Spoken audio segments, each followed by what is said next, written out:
स्वागत है आपका गुरुकुल संकल्प पे। आज हम लोग केमिस्ट्री का चैप्टर 2 का कुछ ऑब्जेक्टिव और कुछ सब्जेक्टिव देखने वाले हैं और बहुत ही कम समय में ज़्यादा से ज़्यादा 7 से 8 मिनट में हम आपको इम्पोर्टेंट सब्जेक्टिव और इम्पोर्टेंट ऑब्जेक्टिव बताने वाले हैं।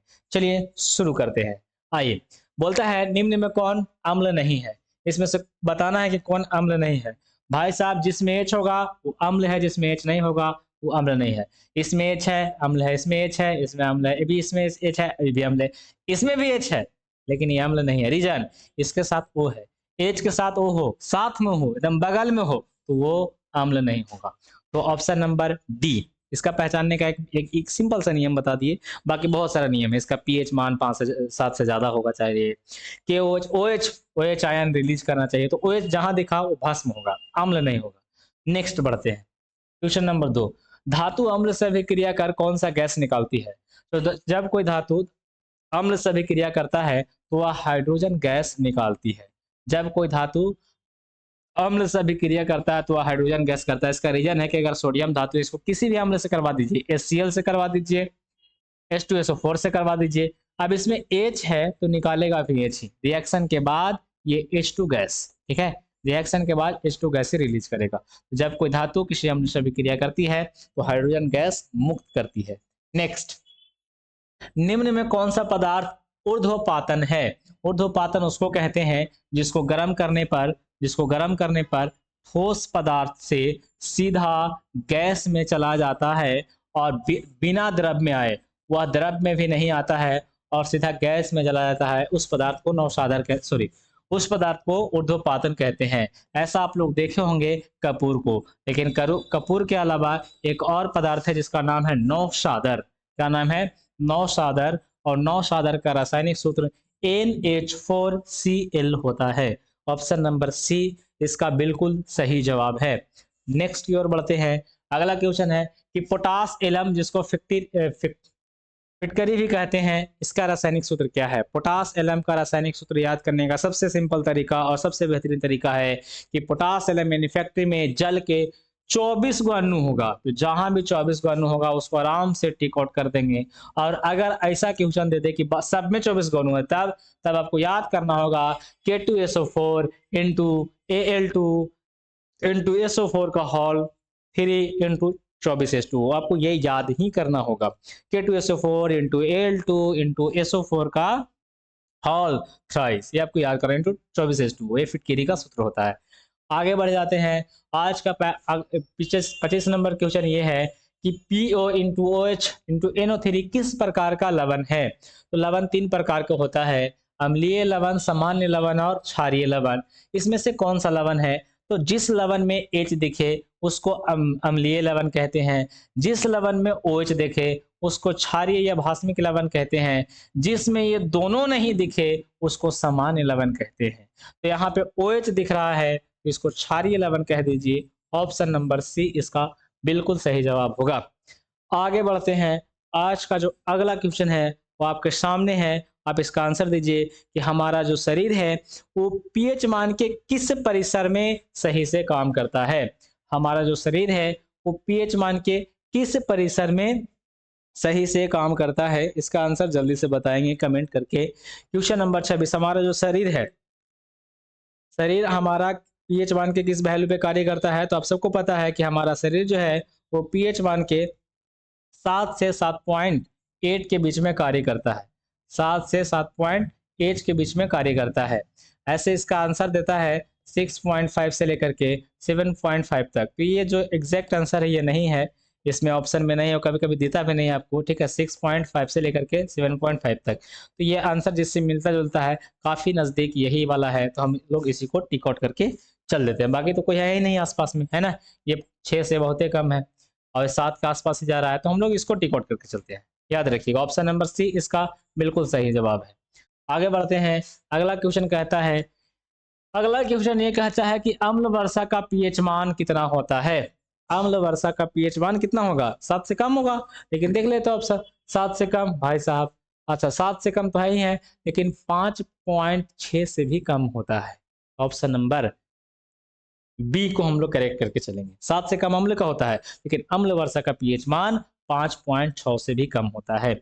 अगला क्वेश्चन क्या कहता है, मिल्क ऑफ मैग्नीशिया MgAOH का होल्ट वाइज, MgAOH का होल्ट वाइज का उपयोग होता है किसके लिए, ये एंटासिड के रूप में। जब हम लोगों की पेट में गैस या अम्लीयता की मात्रा बढ़ जाता है, तो ऐसी स्थिति में हम लोगों को एसिडिटी हो जाता है, और उसको ठीक करने के लिए जिस दवाई को खाते हैं, जिस चीज को खाते हैं, उसको एंटासिड कहते हैं। यहाँ पे एंटीसिड लिखा हुआ है, लेकिन इसका आंसर है एंटासिड कहते हैं। ठीक है, बिल्कुल इसका सही जवाब होगा ऑप्शन नंबर ए। आगे बढ़ जाते हैं, किसी लाल तत्व आयरन पर जल वाष्प प्रवाहित कराने पर कौन सी यौगिक प्राप्त होती है। किसी लाल तत्व आयरन पे, आयरन का रासायनिक संकेत Fe होता है, इस पे जल मारा जाता है, मार दीजिए जल H2O, तो बताइए कि क्या बनता है। जब ऐसा होता है तब हमारा एक यौगिक बनता है, जिसको, अच्छा कुछ क्वेश्चन पूछ रहा है क्या, यौगिक पूछ रहा है ना, गैस हाँ यौगिक, तब जो यौगिक बनता है वो बनता है Fe2O3 बनता है, Fe2O3 बनता है। और ये जो FeO है ये नहीं बनेगा, और ये जो सूत्र है Fe3O4, ये जंग लगा हुआ लोहा का सूत्र होता है, जंग लगा हुआ लोहा का सूत्र होता है Fe3O4। इसका ऑप्शन नंबर बी सही जवाब होगा। नेक्स्ट बढ़ जाते हैं हम लोग, निम्नलिखित में कौन सी विजातीय यौगिक है, मतलब एक ऐसा यौगिक जो इस जाति से अलग है, विजातीय का मतलब जात से अलग है। तो यहाँ पे आप देख सकते हैं, पढ़ते चलते हैं क्वेश्चन नंबर 30। ठीक है, आगे बढ़ जाते हैं। क्वेश्चन नंबर 30 क्या कहता है कि ए है चूना पत्थर और बी है संगमरमर, सॉरी, अच्छा ऑप्शन नंबर ए है चूना पत्थर, ऑप्शन नंबर बी है खड़िया, ऑप्शन नंबर सी है संगमरमर। तीनों एक ही का नाम है, जिसका रासायनिक सूत्र होता है CaCO3। और इस सब में से अलग है, वो कौन है, प्लास्टर ऑफ पेरिस। वो कौन है भाई साहब, वो प्लास्टर ऑफ पेरिस है, ये सब में से अलग है। नेक्स्ट की ओर हम लोग बढ़ जाते हैं। क्वेश्चन नंबर अगला क्या कहता है, 31, निम्नलिखित क्षारकों में कौन प्रबल क्षारक है। निम्नलिखित क्षारकों में से कौन ऐसा क्षारक है जो ज्यादा ताकतवर है, जिसकी pH 1 प्रबल पूछा है। निम्नलिखित क्षारकों में से जो हम लोगों को सबसे ज्यादा प्रबल है, सबसे ज्यादा है भैया सोडियम हाइड्रोक्साइड। सोडियम हाइड्रोक्साइड सबसे ज्यादा क्षारक होता है, इसका pH 1 सबसे ज्यादा होता है। अगर कम बोलता तो कम में कॉपर होता, बट कम नहीं बोला है, ज्यादा बोला है ना। निम्नलिखित क्षारकों में से कौन प्रबल, हाँ प्रबल है, दुर्बल बोलता तब क्षारक हो। नेक्स्ट बढ़ते हैं, धातु के कार्बोनेट अम्ल के साथ अभिक्रिया करेगा। धातु के कार्बोनेट, ये है धातु के कार्बोनेट, सोडियम कार्बोनेट, ये है धातु के कार्बोनेट। किससे अभिक्रिया करता है, अम्ल से अभिक्रिया करवा दीजिए, HCl से अभिक्रिया करता है। तो बोलता है कि बताइए क्या बनता है, बना करके देखते हैं। Na चल जाएगा Cl के पास, क्या बना लेगा, NaCl। बहुत अच्छा। नेक्स्ट आगे है, यहाँ पे कार्बन, तो यहाँ पे बनेगा कार्बन डाइऑक्साइड। एक ऑक्सीजन यहाँ बना, एक HCl यहाँ बचा, तो इससे इससे क्या बनेगा, इससे बनेगा H2O। ठीक है, तो अब देखेंगे, यहाँ से एक बचा ही था H2O, तो बैलेंस करेंगे। बन तो गया ना, हमको आंसर से निकालना है, बैलेंस तो आप लोग करते रहिएगा। बैलेंस करने के लिए बताया गया है, क्या क्या बना, संगत लवण। संगत लवण क्या, जो यौगिक है, जो धातु है उसी का लवण बनेगा, जो धातु है उसी का लवण बनेगा। जी हाँ, जो सोडियम है उसी का धातु बना, उसी का अम्ल बना, उसी का यौगिक बना। क्या कार्बन डाइऑक्साइड बना, कार्बन डाइऑक्साइड बना। जल बना, हाँ जल बना। ऑप्शन नंबर डी, तीनों बनता है। जब कोई धातु कार्बोनेट अम्ल के साथ अभिक्रिया करता है तो तीनों के तीनों बन जाते हैं। नेक्स्ट बढ़ते हैं, अगला क्वेश्चन, एसिटिक अम्ल किसमें पाया जाता है। भाई साहब एसिटिक अम्ल संतरा में, सिरका में, इमली में, टमाटर में। एसिटिक अम्ल किसमें पाया जाता है, एसिटिक अम्ल सिरका में पाया जाता है। एसिटिक अम्ल का दूसरा नाम एथेनोइक अम्ल भी होता है। तो आप इसको याद कर लीजिएगा। चारों जो है, चारों में से बहुत ज्यादा पूछता है, चारों में कौन सा अम्ल पाया जाता है, ये चारों में, इमली में, टमाटर में, संतरा में और सिरका में, ये चारों आपको याद करके चलना है। नेक्स्ट बढ़ते हैं आगे, टार्ट्रिक अम्ल, देखिए आ ही गया। टार्ट्रिक अम्ल किसमें पाया जाता है, वही है टमाटर, इमली, दही या सिरका। बताइए टार्ट्रिक अम्ल किसमें पाया जाता है, ये आपको बताना है। टार्ट्रिक अम्ल किसमें पाया जाता है, टार्ट्रिक अम्ल पाया जाता है इमली में। किसमें पाया जाता है, इमली में टार्ट्रिक अम्ल पाया जाता है। ये आपको याद करके चलना, बहुत फेमस क्वेश्चन है ये सब बाबू, हर साल पूछा जाता है बहुत सारे। लैक्टिक अम्ल का प्राकृतिक स्रोत क्या है, मतलब लैक्टिक अम्ल किसमें पाया जाता है, जल्दी से बताएंगे। लैक्टिक अम्ल किसमें पाया जाता है, लैक्टिक अम्ल दही में पाया जाता है। ठीक है, लैक्टिक अम्ल किसमें पाया जाता है, दही में। नेक्स्ट की ओर हम लोग बढ़ते हैं आगे, लाल चींटी के डंक में, लाल चींटी के डंक में कौन सा अम्ल पाया जाता है? तो लाल चींटी के डंक में पाया जाता है मेथेनोइक अम्ल। कौन सा अम्ल पाया जाता है? मेथेनोइक अम्ल। इसी मेथेनोइक अम्ल का दूसरा नाम भी है, इसी मेथेनोइक अम्ल का दूसरा नाम होता है फॉर्मिक अम्ल। इसी मेथेनोइक अम्ल का दूसरा नाम होता है फॉर्मिक। ठीक है, इसी मेथेनोइक अम्ल का दूसरा नाम क्या होता है भाई साहब? तो फॉर्मिक होता है, फॉर्मिक अम्ल। तो मेथेनोइक अम्ल बोलिए, फॉर्मिक अम्ल बोलते हैं। किसमें पाया जाता है? लाल चींटी के डंक में। क्वेश्चन नंबर 37, इनमें से कौन सबसे अधिक कभी के अम्लीय है? सबसे अधिक अम्लीय, अम्ल का पीएच मान 7 से कम होता है, लेकिन सबसे ज्यादा ताकतवर अम्ल में कौन है ये आपको बताना है। पीएच मान 1 वाला, 5 वाला, 8 वाला या 10 वाला? 10 वाला तो अम्ल नहीं है, 10 वाला अम्ल नहीं है। अब बताइए, 8 वाला भी नहीं है, दुइयों को बचा। तो भैया 7 से कम, तो जैसे जैसे कम होते जाएगा वैसे वैसे ताकत बढ़ते जाएगा। तो 5 भी है अम्लीय और 1 भी है अम्लीय। सबसे ज्यादा अम्लीय कौन होगा? पीएच मान नंबर 1 वाला। आगे बढ़ते हैं। धोने वाला सोडा का रासायनिक सूत्र क्या होता है? धोने वाला सोडा का रासायनिक सूत्र Na2CO3 into 10H2O। खोजिए, Na2CO3 into 10H2O into 10H2O। यहाँ जो 10H2O है उसमें 2 नहीं है, तो 2 नहीं है, इसका ऑप्शन नंबर ए बिल्कुल सही जवाब है बाबू, बिल्कुल सही जवाब है। आगे बढ़ जाते हैं।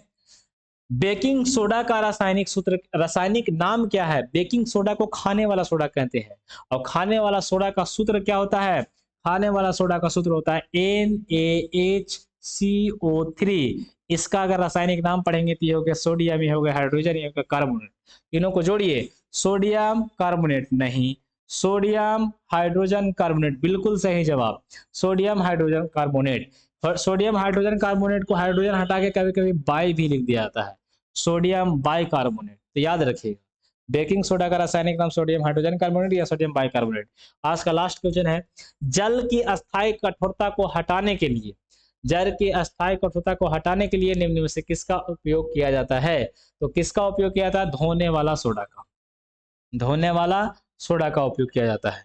आगे बढ़ते हैं, और आज का ऑब्जेक्टिव इतने था, और हम लोग देखते हैं कुछ इससे सब्जेक्टिव कि क्या क्या सब्जेक्टिव आप लोग को इससे तैयार करना चाहिए। हम आप लोग को कुछ कुछ सब्जेक्टिव भी बताते चल रहे हैं। बाकी इसका आंसर चाहिए तो आप हमको कमेंट करके बता सकते हैं कि सर इस वाला क्वेश्चन का क्वेश्चन लिख दीजिए, सर इसका आंसर नहीं आ रहा सर, एक वीडियो बना दीजिए, बना देंगे सर आपके लिए।